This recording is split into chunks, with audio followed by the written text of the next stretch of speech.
أعوذ بالله من الشيطان الرجيم بسم الله الرحمن الرحيم ولن تستطيعوا أن تعدلوا بين النساء ولو حرصتم فلا تميلوا كل الميل فتذروها كالمعلقة وإن تصلحوا وتتقوا فإن الله كان غفورا رحيما ولن تستطيعوا، اور تم ایسے کر نہیں سکتے، ہرگز نہیں کر سکو گے. کیا چیز؟ ان تعدلوا، کہ تم عدل سے انصاف کو قائم کرو، بین النساء، عورتوں کے درمیان. عورتوں کے درمیان کہا ہے، ایک بیوی کا نہیں فرمایا. مطلب 2-3 کر لو تو ان کے درمیان تم انصاف رکھ سکو. اللہ نے کہا ہرگز نہیں کر سکتے. وہاں پہلے فرمایا کہ انصاف کرنا بیویوں کے درمیان، یہاں کہا کہ کر نہیں سکتے. مطلب یہ ہے کہ جو غیر اختیاری چیزیں ہیں، دل کی محبت ہے، دل کا تعلق ہے، ان چیزوں میں آدمی کے اپنے اختیار میں تھوڑا ہی ہوتا ہے. حتیٰ کہ باپ اپنی ساری اولاد کے ساتھ نہیں کر سکتا، ماں اپنی ساری اولاد کے ساتھ نہیں کر سکتی. کوئی کم زیادہ پیارا لگتا ہے، کوئی زیادہ پیارا لگتا ہے، کوئی بھی نہیں کر سکتا. دل جو ہے نا، اس کی بات ہی الگ ہے. بہن بھائیوں میں ہوتا ہے، کوئی بھائی زیادہ اچھا لگتا ہے، کوئی بھائی کم اچھا لگتا ہے، کوئی بہن زیادہ اچھی لگتی ہے، کوئی کم اچھی لگتی ہے. لیکن حقوق جو اللہ نے رکھے ہیں وہ سب برابر ہونے چاہیے. وہ حقوق پورے کرتا رہے. اور دل کا مسئلہ وہ اپنے بس کی بات نہیں. حضور اقدس صلی اللہ علیہ وسلم کے بس کی بات نہیں تھی تو اور تو پھر رہ ہی کون جاتا ہے. اسی لیے آپ نے فرمایا اللہ میں جہاں تک دنیا کی چیزوں کا تعلق ہے برابر سب میں تقسیم کر دیں. اور محبت مجھے عائشہ رضی اللہ عنہ کا فرمایا اس سے زیادہ ہے. اور اللہ قیامت میں اس میں مجھ سے مت پوچھ، اس پہ میرا مواخذہ نہ ہو.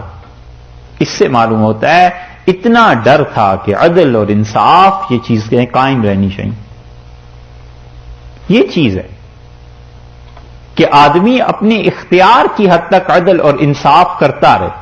اور رسول اللہ صلی اللہ علیہ وسلم نے اپنے متعلق یہی فرمایا. تو دل کی جو چیزیں ہیں ان پہ آدمی کا اپنا بس نہیں ہوتا، اس لیے وہ الگ چیز ہے. تو ارشاد فرمایا کہ دیکھو اگر تم چاہو بھی ہرگز نہیں کر سکتے. ان تعدلوا بین النساء ولو حرصتم، عورتوں کے درمیان، بیویوں کے درمیان عدل کو قائم رکھنا اگرچہ تم چاہو. رسول اللہ صلی اللہ علیہ وسلم کی اتنی احتیاط تھی بیویوں کے معاملے میں کہ وفات ہو رہی ہے، چند دن بعد وفات ہو جاتی ہے، اور بار بار فرماتے ہیں آج رات میں کہاں رہوں گا، آج رات میں کہاں رہوں گا. یہ نہیں فرمایا کہ میں عائشہ رضی اللہ عنہا ہی کے گھر اب رہنا چاہتا ہوں، یہ نہیں کہا. بس صرف یہ دریافت فرماتے رہے کہ آج رات کہاں رہوں گا. تو امہات المومنین وہ سمجھ گئیں کہ رسول اللہ صلی اللہ علیہ وسلم عائشہ رضی اللہ عنہا کے گھر رہنا چاہتے ہیں. انہوں نے عرض کیا اللہ کے رسول ہم سب اپنا حق چھوڑتی ہیں، آپ عائشہ کے گھر رہیں. تو رسول اللہ صلی اللہ علیہ وسلم انہی کے گھر رہیں. حضرت مجدد رحمت اللہ نے ایک بات لکھی ہے تو اس کے تعلق سے نہیں لیکن ایسے یاد آیا رسول اللہ صلی اللہ علیہ وسلم کا اس گھر میں رہنا. حضرت مجدد رحمت اللہ نے لکھا اپنے مکتوبات میں کہ میں ہمیشہ ایصال ثواب کرتا تھا رسول اللہ صلی اللہ علیہ وسلم کو، اور کچھ بھی یعنی پڑھتے ہوں گے یا کوئی چیز خدا کی راہ میں خیرات کرتے ہوں گے کہ اس کا ثواب حضور اقدس صلی اللہ علیہ وسلم کو پہنچے. تو فرماتے ہیں ایک رات زیارت ہوئی مجھے تو رسول اللہ صلی اللہ علیہ وسلم مجھ سے اتنے زیادہ خوش نہیں تھے.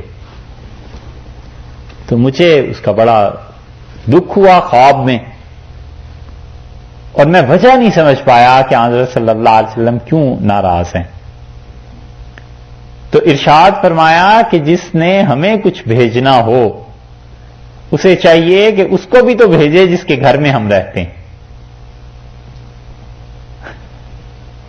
حضرت مجدد رحمت اللہ علیہ کہتے ہیں جب میں اٹھا تو مجھے خیال آیا، اور اس کے بعد اب جو بھی میں ایصال ثواب کرتا ہوں اس میں رسول اللہ صلی اللہ علیہ وسلم کی سب بیویوں کو اور حضرت عائشہ رضی اللہ عنہا کو بھی شامل کرتا ہوں کہ مجھ سے فرمایا یہ گیا کہ جس کو ہمیں کچھ بھیجنا ہے اسے چاہیے اس کو بھی تو کچھ بھیجے جس کے گھر میں رہتا ہوں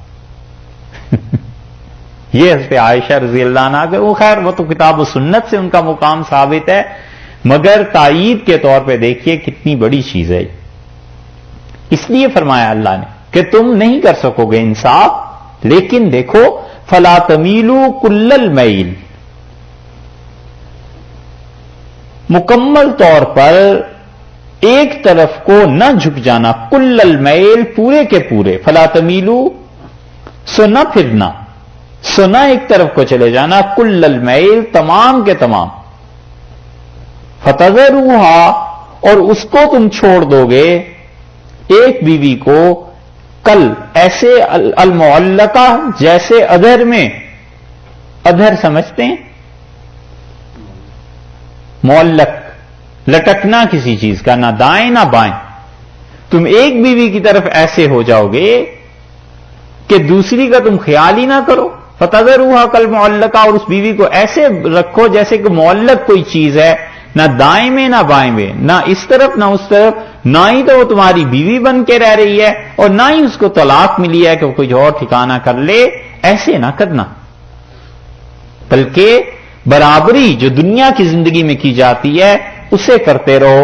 وَإِن تُصْلِحُوا، پھر آ گئے اسی بات پہ اور فرمایا اگر تم صلح کر لو، وَتَتَّقُوا، اور اس کے ساتھ ساتھ اللہ سے ڈرتے بھی رہو، دنیا جہاں بھی پہنچ جائے، چاند اور مریخ پہ پہنچ جائے اور کچھ بھی ہو جائے، اصل بنیاد تقویٰ ہے کہ جب تک انسان ٹھیک نہیں نہ ہوتا کوئی کام نہیں بنتے۔ فرمایا دیکھو تم صلح کر لو اور اس کے ساتھ ساتھ سنوارتے رہو اپنے تعلقات کو پرہیزگاری میں، فإن اللہ کان غفورا رحیما، اللہ تعالیٰ بخشنے والا ہے، بہت مہربان۔ کوئی تھوڑی بہت اگر زیادتی ہو گئی اور تمہاری تباہ میں مال کی ہرس ہے تو اس لیے بچاتے رہو اپنے آپ کو، اللہ بخشتا ہے، اور آرام سے رکھو اس دوسری بیوی کو بھی، یہ تو نہیں ہے کہ نہ اپنے گھر میں بساؤ اور نہ اسے چھوڑو کہ وہ دوسری جگہ کہیں شادی کر لے، خدا نے کہا ایسے کام نہ کرنا، اس کے بھی حقوق بنتے